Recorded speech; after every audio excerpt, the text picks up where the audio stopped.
November 7, 1943. Carpequet Airfield, Caen, France. The brutal headwinds howling across the English Channel had consumed fuel at an alarming, relentless rate. Second Lieutenant William E. Roach of the 358th Fighter Squadron, 355th Fighter Group, watched his fuel gauges plummet toward empty as his powerful Pratt Whitney R-2800 engine began to sputter. He faced an impossible, gut-wrenching choice. Ahead lay the tantalizing safety of England, impossibly far given his dwindling fuel. Below him stretched a patchwork of French fields, some friendly, most occupied by German forces. Yet, one particular airfield looked remarkably, almost eerily, similar to the Allied bases he knew. Roach, with a prayer and a desperate hope, committed to his approach. The massive Republic P-47D Thunderbolt, serial number 42 to 22,490, nicknamed Beetle, touched down smoothly on the grass field. Roach followed a ground vehicle to a parking area, shut down his engine, and only then did he notice the distinctive black and white Bokenkreuz on the wings of nearby aircraft. The Germans, whom he had been fighting mere minutes earlier, now surrounded his cockpit, rifles drawn. Lieutenant Roach's war as a combat pilot was over. He would spend the remainder of the conflict at Stalag Luft. But for the German Luftwaffe, a profound and uncomfortable education was about to begin, in ways neither side could have anticipated. What the Germans discovered when they meticulously examined Beetle would fundamentally alter their understanding of American industrial capacity and technological sophistication. The P-47 Thunderbolt represented not just a fighter aircraft, but a complete manifestation of American engineering philosophy, production capability, and sheer material abundance. Over the next 18 months, as German engineers methodically disassembled, tested, and flew captured Thunderbolts, they would confront an uncomfortable truth. Germany had not simply fallen behind in the technological race. They had been competing in an entirely different category of industrial warfare. The story of captured P-47s in German hands reveals how overwhelming material superiority, when properly applied to military aviation, could render even tactical excellence and superb pilot skill increasingly insufficient to change the war's outcome. The Thunderbolt would teach German engineers lessons they desperately needed, but ultimately could never apply.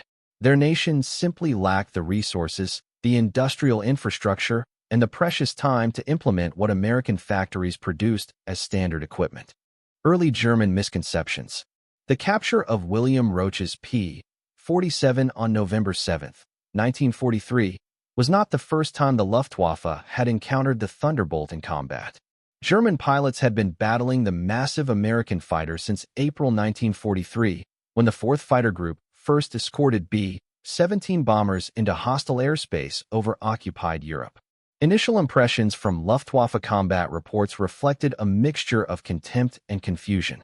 German pilots, accustomed to the nimble Focke-Wulf FW-190 and Messerschmitt Bf-109, found the American fighter absurdly large, sluggish at low altitudes, and apparently designed by engineers who had never considered the requirements of aerial combat, as the Luftwaffe understood them. Combat reports from German fighter units throughout the spring and summer of 1943 consistently noted the P-47's poor rate of climb, its ponderous handling at lower altitudes, and what they perceived as an American pilot reluctance to engage in traditional turning dogfights. The initial assessment among experienced Luftwaffe pilots was that the Thunderbolt represented an inferior design that could be easily outmaneuvered at medium altitudes, where most combat occurred. This assessment would prove catastrophically incomplete. But other details within those same combat reports hinted at something more troubling, something that directly contradicted the prevailing narrative of American inferiority. Pilots described how Thunderbolts that chose to disengage from combat could not be caught once they entered a dive. They mentioned 8 heavy machine guns that fired with devastating effect when American pilots did choose to engage. They noted armor protection that seemed impervious to standard 7.92 mm rounds and often resisted even 20 mm cannon fire. Most disturbingly, they reported that even badly damaged Thunderbolts continued flying, limping back to England with battle damage that would have utterly destroyed any German fighter. Damaged P-47s routinely returned to base missing sections of wings, with engines streaming oil, with control surfaces shot away, yet still under pilot control. When Lieutenant Roach's intact Thunderbolt finally rolled to a stop at Carpiquet, the Luftwaffe at last had the golden opportunity to examine in meticulous detail the aircraft they had been so profoundly underestimating. A deep dive into American engineering. Local Luftwaffe personnel immediately recognized the immense intelligence value of capturing a complete, undamaged example of the American fighter. Within hours, Beetle was surrounded by armed guards to prevent sabotage or damage. American markings were swiftly painted over with German Bokenkreuz on wings and fuselage, and bright yellow identification paint was applied to undersurfaces and tail surfaces. This yellow paint, standard Luftwaffe RLM-04 yellow, was standard practice for all captured aircraft designated for evaluation, used to prevent friendly fire from German anti-aircraft gunners who might otherwise shoot down their own evaluation aircraft. Shortly after capture, arrangements were made to transfer the aircraft to Rechlin, the Luftwaffe's premier testing facility, located approximately 100 kilometers northwest of Berlin in Mecklenburg. The aircraft received the designation T9 plus FK, the coding used by the Circus Rosarius evaluation unit.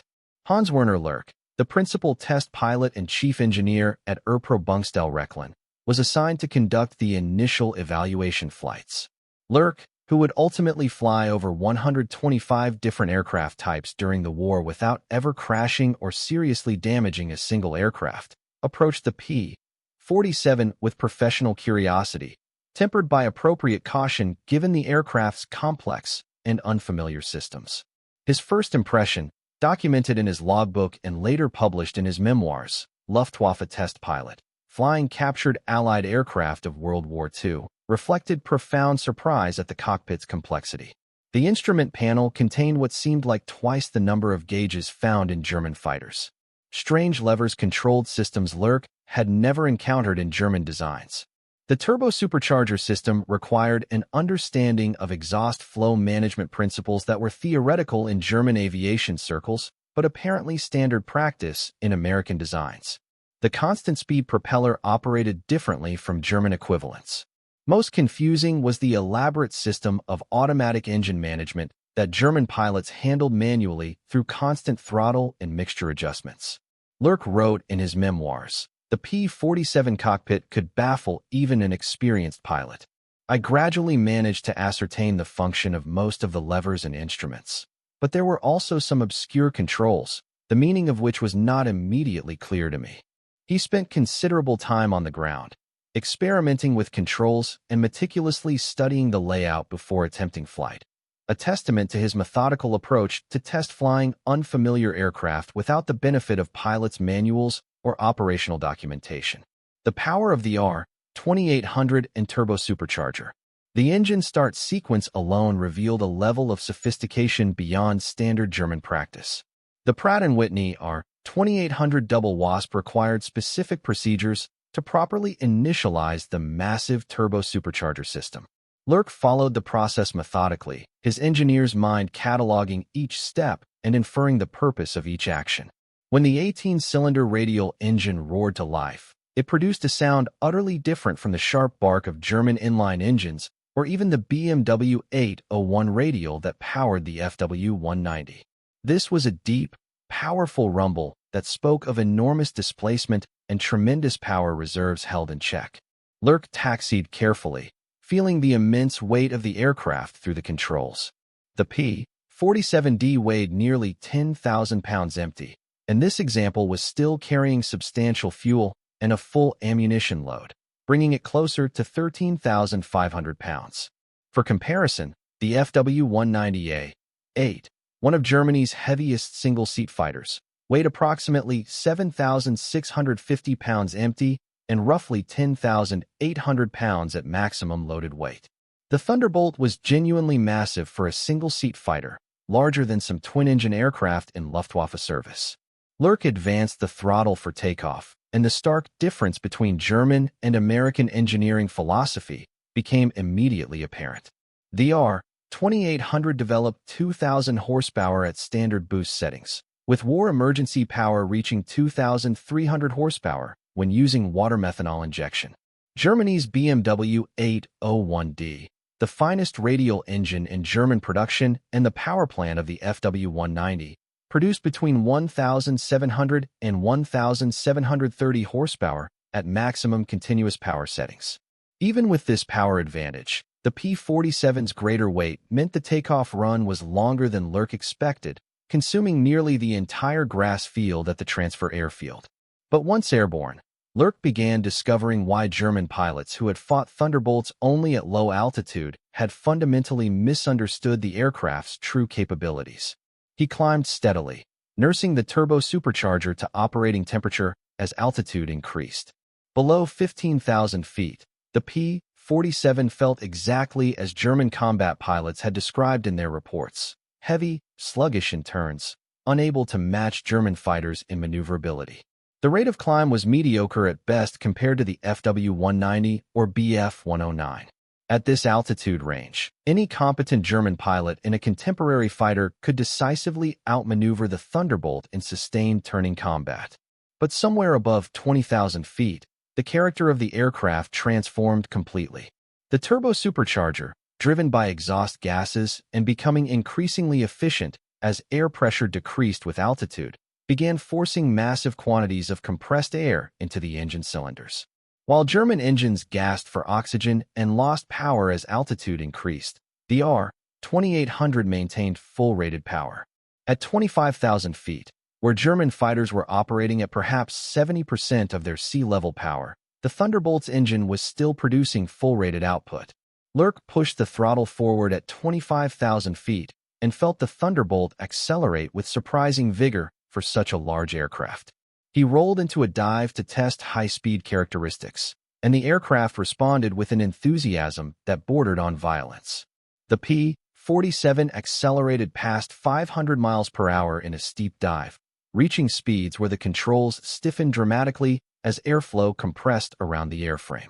At this speed, recovery from the dive required both hands on the control stick and considerable physical strength.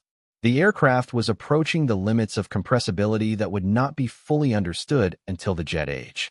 The roll rate impressed Lerche immediately and directly contradicted everything German pilots had assumed about the heavy American fighter. Despite its size and weight, the Thunderbolt could roll faster than any German fighter Lerche had flown, including the FW-190, which was considered excellent in roll performance. This characteristic, combined with its devastating dive speed, created a tactical advantage that German pilots had been reporting without fully understanding the implications. An American pilot in trouble at high altitude could simply roll inverted and dive away at speeds no German fighter could match. Any Luftwaffe pilot attempting pursuit would encounter compressibility effects that the P-47's stronger airframe and more effective controls handled more successfully. Lerche flew the captured Thunderbolt through a comprehensive test program, exploring the flight envelope systematically according to standard Rechlin evaluation procedures. His preliminary report contained observations that profoundly troubled Luftwaffe headquarters staff, who still believed German fighter designs were fundamentally superior. At altitudes above 25,000 feet, where aerial combat was increasingly occurring as Allied bomber formations flew higher to escape German flak, the P-47 Thunderbolt was not inferior to German fighters. It was superior in specific, crucial ways that decisively negated German advantages in maneuverability and rate of climb, engineering quality, and industrial abundance. Over the following weeks, Rechlin's engineers subjected Beetle to exhaustive testing according to standard Erprobungstel procedures. They photographed every component from multiple angles. They measured every dimension with precision instruments. They weighed every major part and assembly. They tested every system under various conditions. The turbosupercharger system received special, intense attention, as this technology represented the primary difference between American and German approaches to high-altitude performance. What they discovered in detailed examination shocked engineers accustomed to a resource-constrained design philosophy. The Pratt Whitney R-2800 double wasp consisted of 18 cylinders arranged in 2 rows of 9 cylinders, each around a central crankshaft. Total displacement measured 2,804.5 cubic inches, equivalent to 45.958 liters. For direct comparison, The BMW 801D displaced 2,560 cubic inches, or 41.88 liters. But displacement alone didn't explain the significant power difference between the engines. The R-2800 incorporated forged aluminum alloy pistons, sodium-cooled exhaust valves to handle extreme temperatures, and a crankshaft forged from high-grade steel alloy that German metallurgists examined with professional envy, recognizing materials they could no longer obtain in sufficient quantities. The sheer quality of American materials and manufacturing precision astounded the German inspection team. Every component showed evidence of precision manufacturing to tight tolerances. Surface finishes were consistently smooth across all parts. The magnetos used materials that were increasingly scarce in Germany. The spark plugs incorporated high-grade ceramics of superior quality to German equivalents. The fuel injection system operated with a precision that German engineers associated with laboratory equipment rather than combat aircraft expected to function reliably under harsh conditions. Most tellingly, the entire engine showed no signs of material substitution or quality compromises forced by resource limitations. The Americans had built this engine exactly as originally designed, using all specified materials without the desperate improvisations that increasingly characterized late-war German production. The turbosupercharger system revealed engineering sophistication that Germany had attempted to develop, but never successfully implemented in production aircraft. Exhaust gases from all 18 cylinders were collected through manifolds and routed through insulated pipes running along each side of the fuselage to a turbine unit located behind and below the cockpit. This turbine, spinning at tremendous speed, driven by hot exhaust gases, drove a centrifugal compressor that forced additional air into the engine's supercharger. The system included an intercooler to reduce the temperature of compressed air, thereby increasing its density and preventing destructive detonation. Automatic regulators controlled boost pressure and turbine speed without requiring constant pilot intervention beyond setting the desired manifold pressure. German engineers understood the theoretical principles perfectly. They had conducted experimental programs exploring similar approaches.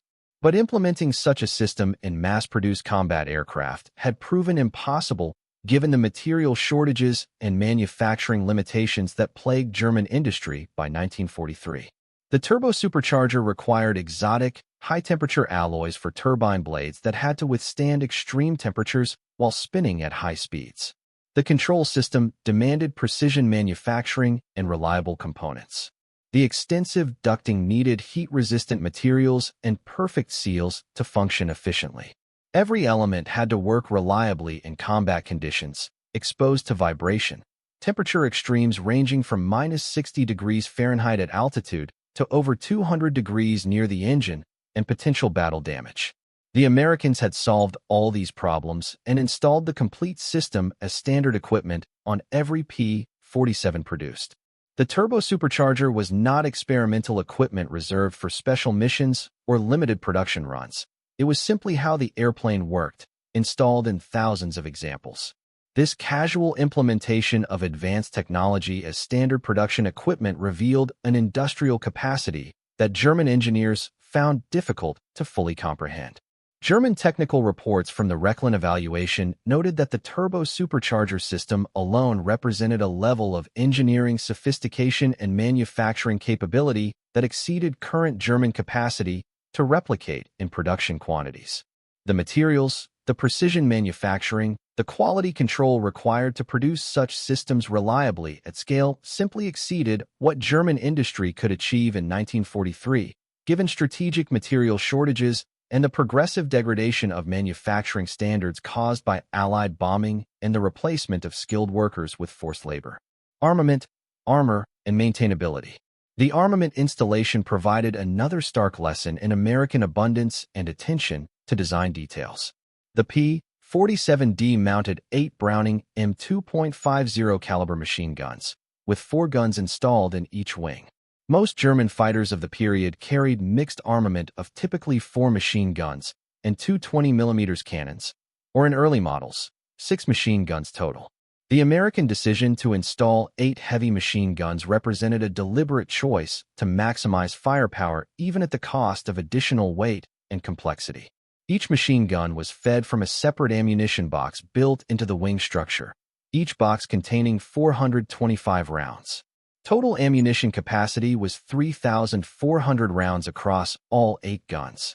For direct comparison, the FW-190 typically carried approximately 2,000 rounds total for its machine guns and 500 rounds total for its cannons. The P-47 pilot could fire all 8 guns continuously for approximately 20 seconds before exhausting ammunition, with the combined rate of fire approaching 100 rounds per second. When all 8 guns were properly harmonized to converge at a single point in space, the volume of fire was simply overwhelming to any target.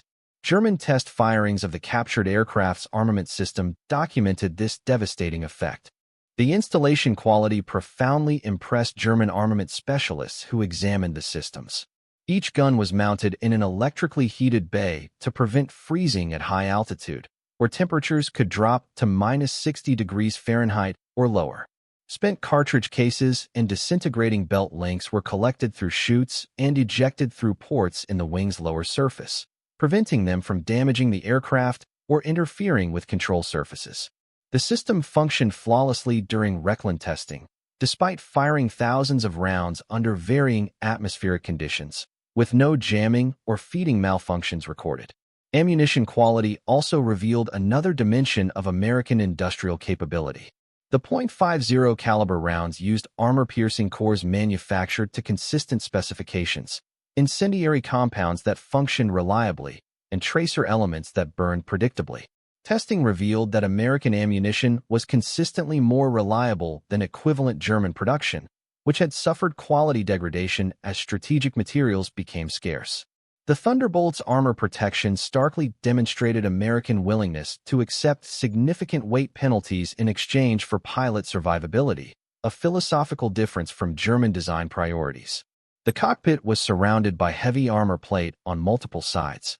The pilot sat in what American designers called an armored bathtub that provided protection from below and from behind.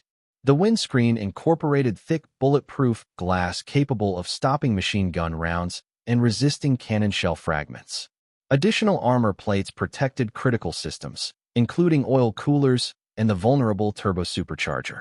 Total armor weight exceeded 200 pounds, roughly equivalent to the weight of adding 2 additional machine guns with ammunition. German fighters typically carried less comprehensive armor protection, prioritizing lighter weight and better performance while accepting higher pilot casualties as an unavoidable cost of combat operations. The philosophical difference revealed itself clearly in maintenance accessibility. American designers had clearly anticipated that mechanics working in forward air bases would need to service aircraft quickly, possibly at night, possibly under adverse weather conditions, possibly while under threat of enemy attack. Every major component could be accessed through large panels secured with quick-release fasteners that required only simple tools. The massive engine could be changed in the field within a few hours using standard hoisting equipment and following clearly documented procedures. German fighters, designed with the expectation of factory-level maintenance for major repairs, typically required more extensive disassembly for major component service. This difference reflected American abundance versus German scarcity. The Americans could afford to dedicate engineering resources to maintainability because their industrial capacity allowed them to optimize designs for operational efficiency rather than pure production efficiency. The radio installation in the captured P-47 represented another area where American technology significantly exceeded German equivalents. The aircraft carried an SCR-274N command radio for air-to-air and air-to-ground communication, plus an SCR-515A liaison radio providing additional communication channels. Both units operated with a clarity and range that exceeded contemporary German radio capabilities. German radio systems suffered from persistent interference problems that American engineers had apparently solved through superior component design and better shielding. The radios also integrated with an identification friend or foe (IFF) system that automatically identified friendly aircraft to ground controllers, preventing friendly fire incidents. This level of automated identification represented a sophistication that German forces lacked in 1943. The profound, uncomfortable truth. Perhaps the most profound revelation for German engineers came not from any single advanced system, but from the cumulative impression of quality and completeness throughout the aircraft. Every component appeared to be the best possible version of that component that American engineers could design and manufacturers could produce. Nothing was obviously compromised due to material shortages. Nothing showed clear evidence of substitute materials being used because preferred materials were unavailable. Nothing reflected the desperate improvisations that increasingly characterized German late-war production as strategic bombing degraded industrial capacity and material shortages became acute. German technical reports compiled at Rechlin and distributed through the Luftwaffe technical services emphasized this point repeatedly.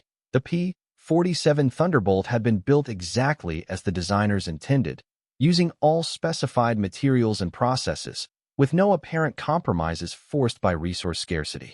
This level of manufacturing fidelity to original design specifications was becoming increasingly difficult for German industry to achieve as the war progressed. The flight testing program continued through the winter of 1943 and into early 1944, as additional P-47s were captured and brought to Rechlin for comparative evaluation. On May 29, 1944, another P-47 landed in German hands when 2nd Lieutenant Lloyd S. Hathcock of the 301st Fighter Squadron, 332nd Fighter Group, became disoriented during a ferry flight and mistakenly landed at the enemy-held Romolatorio airfield in Italy. His aircraft, serial number 42 to 75971, was quickly seized by German forces. This P-47 had previously been the personal mount of George Nolden, an 8 Victory ace flying with the 317th Fighter Squadron. The Germans transferred the aircraft to Rechlin, where it was initially designated 8+6. Then later transferred to Circus Rosarius on October 12, 1944, where it received the designation T9+LK. The testing data accumulated at Rechlin produced tactical recommendations that were compiled and distributed to frontline Luftwaffe fighter units. These recommendations advised that engaging P-47s below 15,000 feet offered the best probability of success for German pilots, as the Thunderbolt's poor low-altitude performance and slow rate of climb gave German fighters clear advantages in that regime. Pilots were specifically warned to avoid diving away from attacking Thunderbolts, as the American fighter would simply accelerate to speeds that German aircraft could not match in a dive. The reports emphasized that damaged P-47s frequently continued flying despite battle damage that would destroy German fighters, so attacks needed to be pressed home aggressively with concentrated fire rather than assuming that a few hits would down the aircraft. But the tactical advice, however useful to individual pilots, could not address the fundamental strategic problem that became increasingly apparent. Germany was fighting an opponent with effectively unlimited material resources relative to German industrial capacity. Every damaged or destroyed P-47 was replaced within days from production that exceeded 300 aircraft per month at peak output. American pilot training programs produced skilled aviators in quantities Germany could no longer match, as training was compressed and fuel shortages limited flight hours. The logistics system supporting American Thunderbolt operations delivered fuel, ammunition, and spare parts without apparent constraint, while German logistics deteriorated under relentless Allied air attack. The Circus Rosarius and German despair.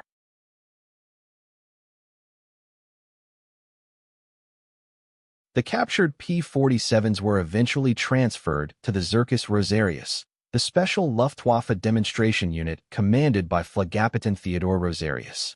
This specialized unit traveled to frontline fighter bases throughout occupied Europe, allowing German pilots to see captured Allied aircraft firsthand and learn recognition features and combat characteristics. The demonstrations served dual purposes, both educational and psychological. Pilots learned the visual recognition features and tactical characteristics of enemy aircraft they would face in combat.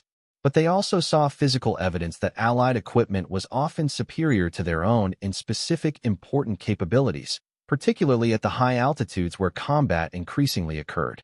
Post-war interviews with Luftwaffe pilots who attended these demonstrations revealed the profound psychological impact of seeing the captured American fighters' capabilities demonstrated directly.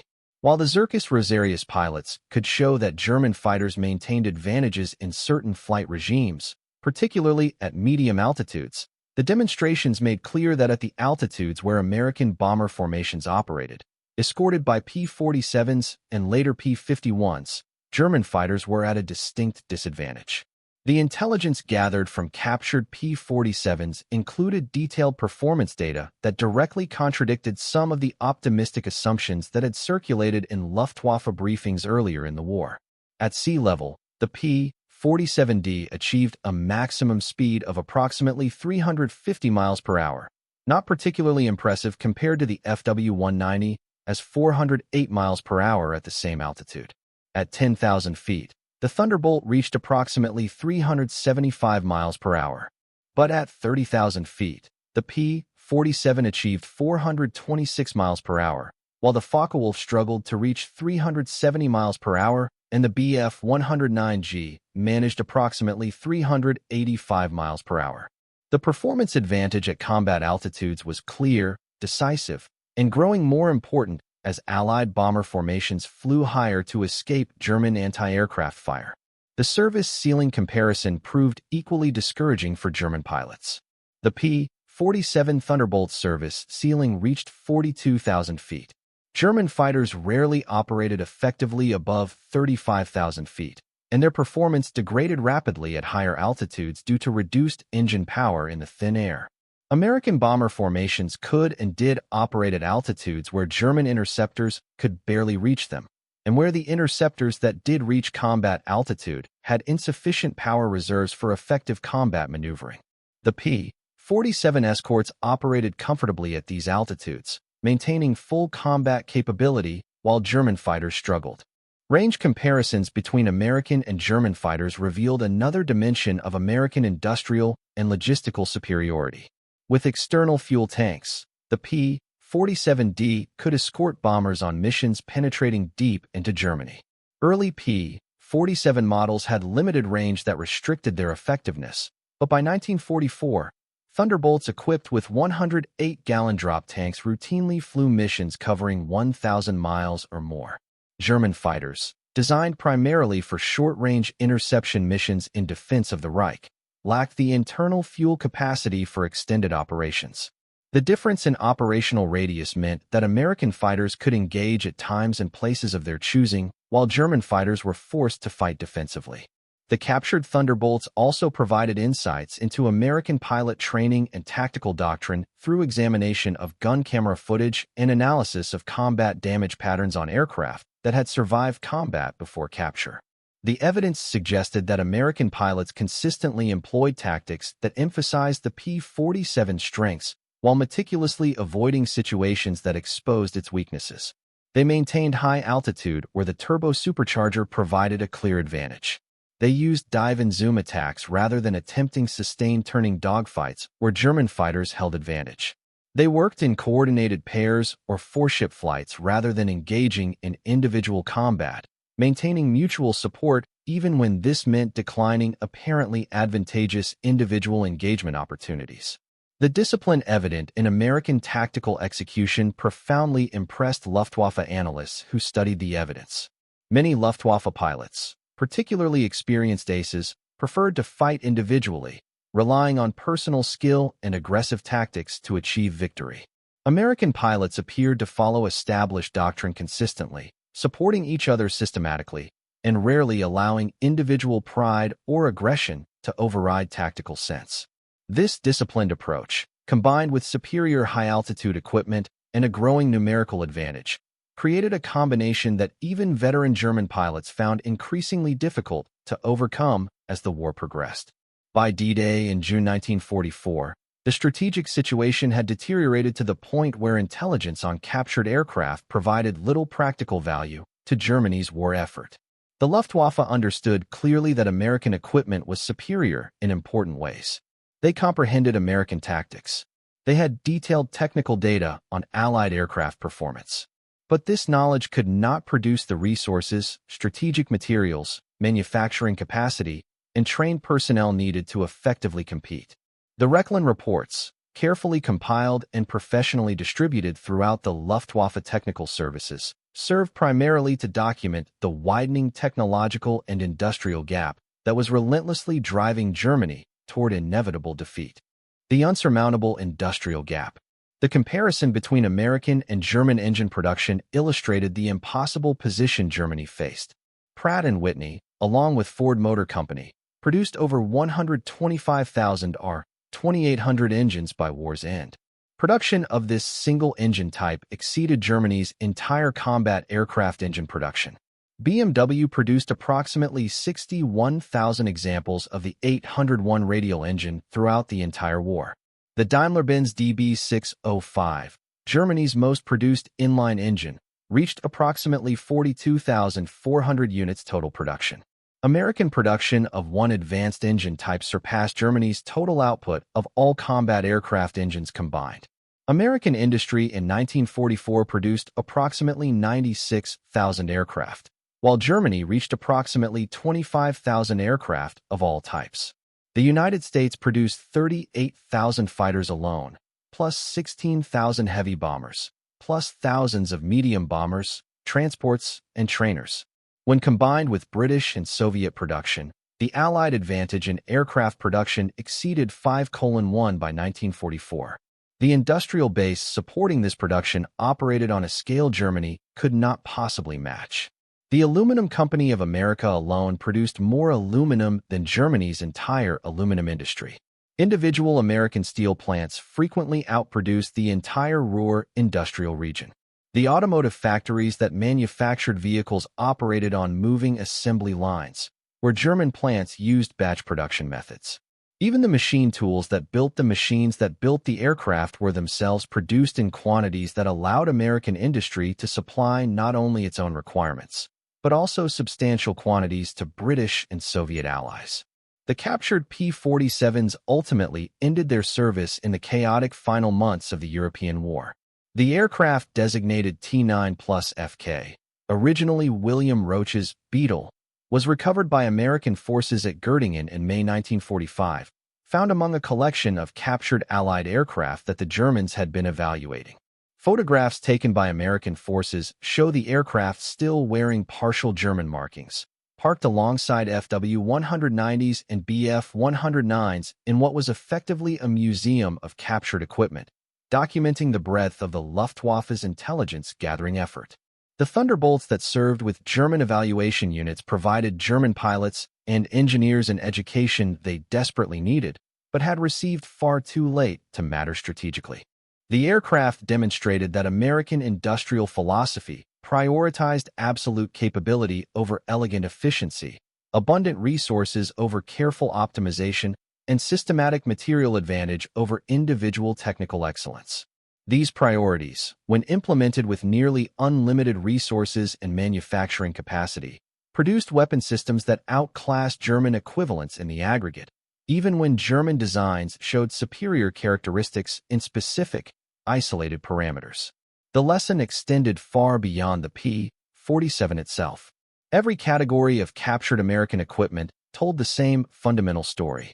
The B-17 Flying Fortress bomber, with its quartet of turbo-supercharged Wright Cyclone engines, represented a strategic bombing capability Germany never achieved. The P-51 Mustang, combining American airframe engineering with the British Rolls-Royce Merlin engine, created what many historians consider the finest piston engine fighter of the entire war. The P-38 Lightning, with its twin turbo-supercharged engines and tricycle landing gear, demonstrated American willingness to pursue unconventional solutions. Each aircraft type revealed the same fundamental American approach: solve problems through superior engineering supported by unlimited industrial capacity rather than through clever optimization constrained by resource scarcity. Luftwaffe analysts clearly observed that they were not being defeated by superior tactics or better trained pilots, though American training programs were producing adequate pilots in overwhelming numbers. They were being defeated by an industrial system that could design adequate equipment and then produce it in quantities that rendered German qualitative advantages increasingly irrelevant. The Americans designed to their industrial strengths, leveraging massive manufacturing capacity, abundant raw materials, and efficient logistics. Germany, by 1943, was designing despite crippling industrial limitations, attempting to achieve through engineering cleverness what they could no longer accomplish through industrial might. The strategic implications were well documented throughout the Luftwaffe's technical services. By the end of 1943, Germany had entered the war with arguably the world's most advanced air force, equipped with aircraft that were generally superior to their opponents on a one-to-one basis. German pilots were better trained than most opponents initially. German tactics were more refined. But German industry fundamentally lacked the capacity to sustain these advantages when facing opponents with vastly greater industrial resources. American aircraft production doubled repeatedly in 1940, again in 1941, again in 1942, and continued expanding until by 1944, American factories were producing over 96,000 aircraft annually, while Germany never exceeded 40,000 aircraft in any year, despite desperate efforts to increase production. The quality gap between American and German aircraft widened steadily rather than narrowing. In 1942, German aircraft were often superior to their American opponents. By 1944, American aircraft equaled or exceeded German designs in virtually every important category. By 1945, the gap had become a chasm. American fighters like the P-51H and P-47N represented evolutionary refinement of already excellent basic designs. German fighters like the Ta-152 represented desperate attempts to extract more performance from industrial systems collapsing under the combined weight of strategic bombing, raw material shortages, and the replacement of skilled workers with poorly trained forced labor. The psychological impact on Luftwaffe morale of facing endless streams of capable enemy aircraft proved as destructive as the material losses. German pilots reported feeling less like warriors in honorable combat and more like targets in a systematic destruction campaign. No matter how many Allied aircraft they shot down, more appeared the next day. No matter how skillfully they fought, American numerical superiority eventually prevailed through sheer attrition. The knowledge that their opponent's equipment was often superior to their own, delivered in far greater quantities, supported by better logistics, and flown by adequately trained pilots who were quickly replaced when lost, created a pervasive sense of inevitable defeat that spread throughout the fighter forces during 1944. The captured P-47s served as tangible physical evidence of this reality. These were not propaganda claims or exaggerated intelligence reports. They were actual aircraft that German pilots could examine directly. The Thunderbolt was not some miracle weapon or revolutionary technological breakthrough. It was simply a very good fighter aircraft, properly designed for its mission, adequately powered, well-armed, appropriately protected, and manufactured in quantities sufficient to overwhelm opposition through the systematic application of material superiority. P-47's evolved role and enduring legacy.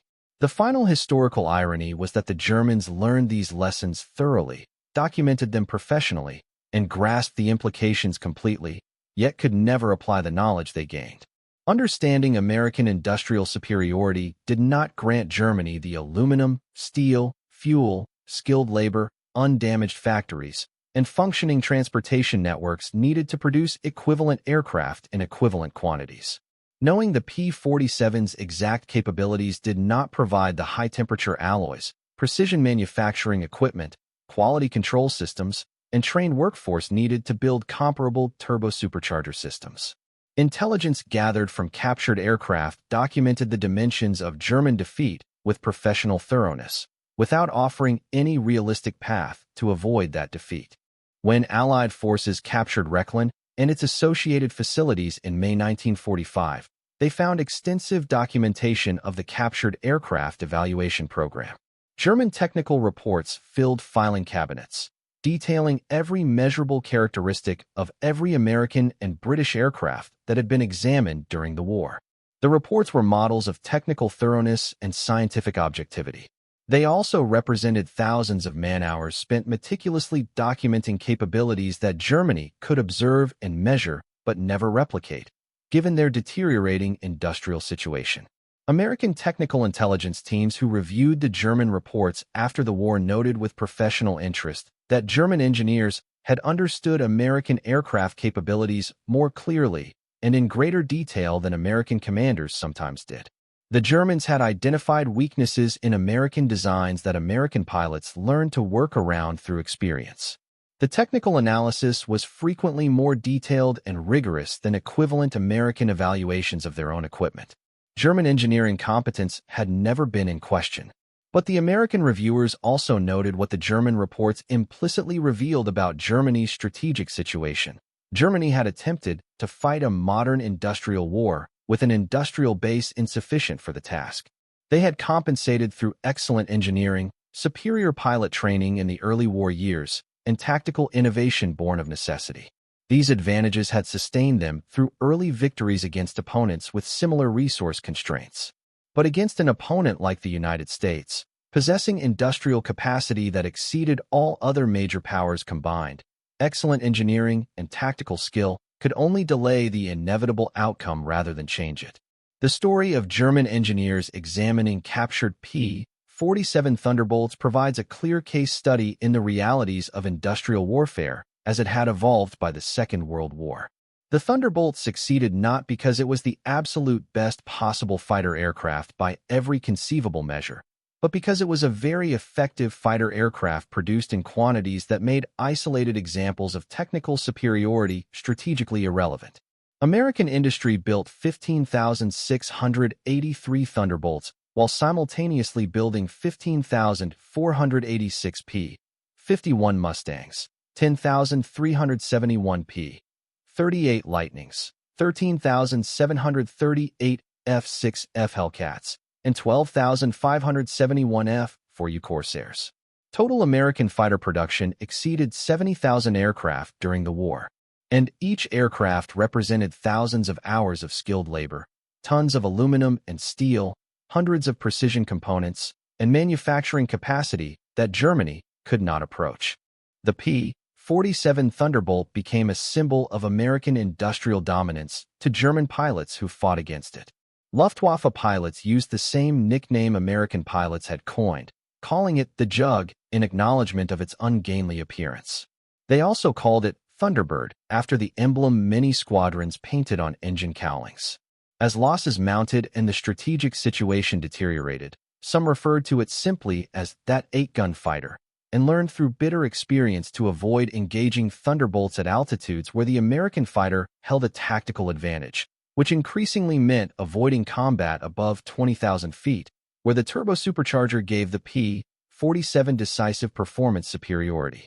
By the war's end, P-47 Thunderbolts had destroyed approximately 3,752 enemy aircraft in aerial combat, while approximately 3,499 P-47s were lost to all causes, including operational accidents, mechanical failures, and ground attack missions.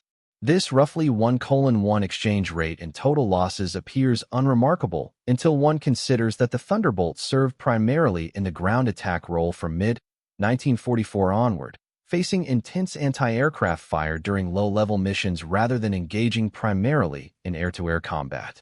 In the pure fighter escort role during 1943 and early 1944, P-47s achieved significantly better exchange rates, particularly at high altitudes, where the turbo-supercharger advantage was most pronounced. The ground attack role revealed yet another dimension of American design philosophy that emphasized versatility.